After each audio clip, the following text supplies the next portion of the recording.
Yep. All right. So again, can you tell us a little bit more about what you do at WWJ? Yep.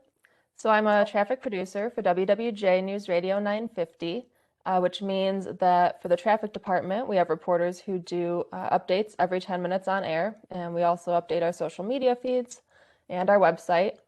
And so I gather information from a bunch of publicly available maps. Some of them are crowdsourced, some of them are from the Michigan Department of Transportation. I also field calls from tipsters who are out on the road, sometimes from police dispatch.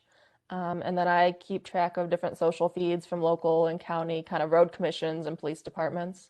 And I synthesize all of that into scripts that I kind of tailor to the communication and work styles of all my different reporters. I also fill in as a reporter for our FM stations. We have a woman, a very talented woman named Michelle Pena, who does twice hourly traffic updates for each of the five stations in our cluster that aren't WWJ. And yeah, during drive time in the morning and afternoon. And so when she takes vacation time, I fill in and do that all from home, which is really exciting. And my technical background let me be the fill in for her, and I've really enjoyed that opportunity. It's wonderful, Julia. Again, I mean, it's just so interesting. You do a little bit of everything. I mean, it's probably kind of fun how many different things you do. Yeah, and this is just the last year of my career. I've worked for Entercom for 4 years. I started in the promotions department, going out to events and kind of, you set up tents and you set up speaker systems and you play music and you interact with people. And that's just, invaluable experience getting used to those people skills and those soft skills and teamwork and getting along with your coworkers. And then I was a live broadcast tech for when we did broadcast from the field. And from that, my supervisor put me up to be a board operator for one of our morning shows that needed somebody to do the technical direction. I became an assistant producer of that show for a year before being moved over to take over the reins assistant producing for our country station for a few months when they didn't have a producer. So I've done all kinds of things, and the shift to traffic was more me looking for kind of a work-life balance for a while I figure out my next step. Great stuff, for Yeah. sure. Julia, can you tell us what it is like to be a woman in your field? Yeah, so I obviously there's two sides to the coin. There's things that are super exciting right now. I think it's wonderful to have so many opportunities now through social media and through all the different content hosting platforms to be a woman in media because you have so many opportunities to express yourself and engage with your audience in ways that aren't limited or pigeonholed by just being over the air and having no other vehicle for communication. I think one of the challenges of being a woman still in radio is that you do tend to still kind of be pigeonholed on air. You're sort of, especially if you work with a team on air, sometimes you end up sort of in that role. Maybe you're kind of more of the mom or like, the buzzkill of the group. You come in and you ruin the fun because you're a little more professional or logical. Or maybe you're, a lot of younger women kind of get cast in that role of, party girl, or you're kind of the giggly, laughy, you know, ditzy type, and you're much more of a sidekick. And so now that we have these opportunities for you to have a social media feed, maybe you have a blog, maybe you have a podcast, you can express more of your personality than maybe you get across on air and build your brand in that way, and that's increased opportunities in the workplace. That's increased, money sometimes if you earn a paycheck from some of those content. Um, so that's really exciting. But again, it is challenging. I think something else, actually, I'll let you ask the next question before I keep going. Okay, Julia. Do you think that you're being treated differently because you are a woman? And if so, in what ways? Yeah, so my experience being a woman in radio, I will say that while I have experienced some of kind of the major challenges that we see for women in all fields, whether it be pay equity or harassment, I'll say that the most kind of constant day to day is just feeling like you're expected to put up with more. You're expected almost to tolerate more from your male colleagues and sometimes from management. They just feel more entitled to more of like your time and your energy, sometimes your personal space. And it still very much doesn't feel like a safe or empathetic environment to speak up about those issues. And so it takes more of your energy, I think, as a woman in the workplace to either navigate around and avoid those issues or else, constantly be fielding them. So just as a quick example, like I used to do all of my work in a production studio on one end of the building, and I would have to walk through the sales floor to, leave or else walk all the way around the building.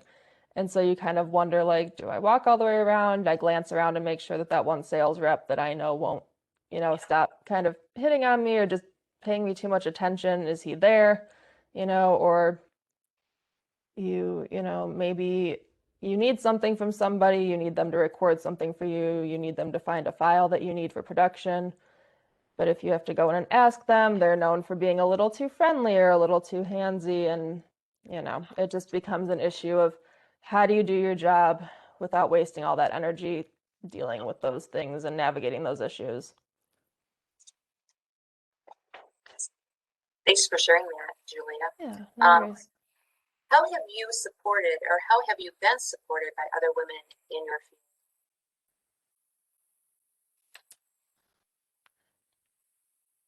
So I think the first thing I want to kind of discuss, or the thing that I thought was most important to kind of touch on in terms of women supporting women, is that in an ideal world, obviously, like women would always step in and say something in the moment or always volunteer to help each other.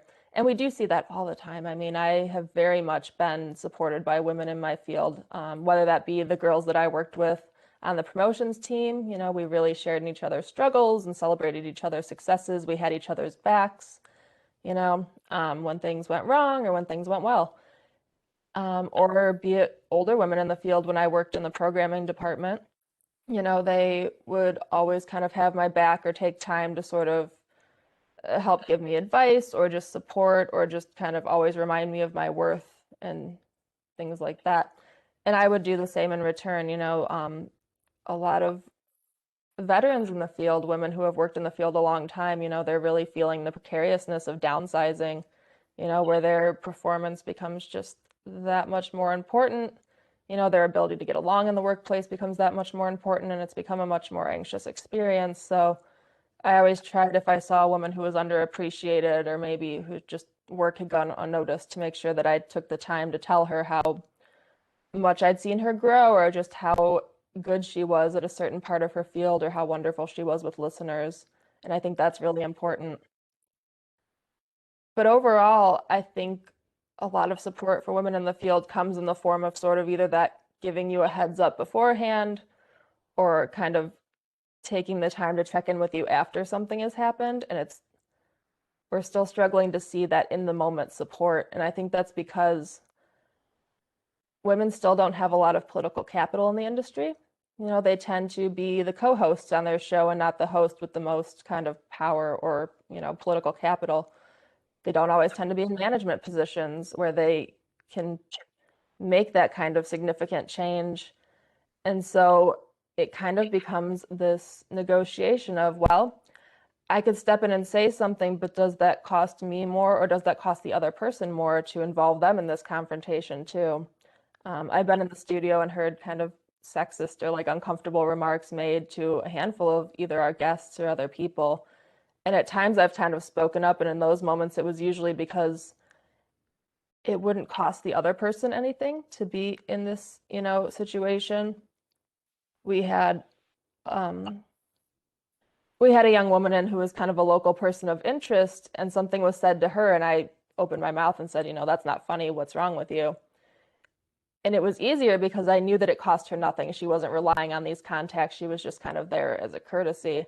Whereas we had a young songwriter in and somebody had made an inappropriate comment, and it was harder for me to step up because I knew she was counting on these contacts, and if I said something, did it make it awkward for her in the future? Did it ruin her chances of using this to get ahead, of getting ahead in her career through these contacts?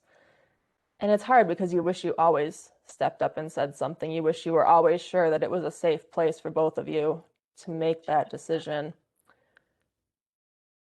And I will say that it's not the fault of women for not coming forward in the workplace. In an ideal world, we always would, and we would always feel safe and supported doing so. But that's not the case. And it's the fault of management and HR for not creating that safe environment and for not following through on their end of the, kind of social contract of taking care of their employees when they don't support women. So, yeah. I mean, that's so nice of you to be so thoughtful and smart about certain things when like you say, you don't want to just speak out, Yeah. all the time. I mean, you're thinking about the consequences.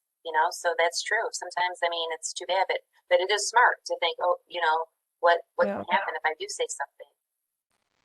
Yeah. A lot of It's things just you have to think unfortunate. about right in the spur of the moment too, right? Yeah. Yeah. I mean, and some of it maybe is just trying to make yourself feel better afterwards. But it is very hard to know when speaking up is a good idea and when it just invites retaliation or further scrutiny. And again, it's one thing to stand up and tell somebody to leave you alone, and it's another thing to try and figure out if it's the best thing for somebody else for you to step in or if it's better not to.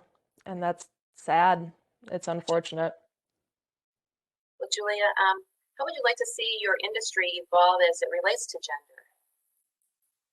Yeah, so there's a few things. Okay, no.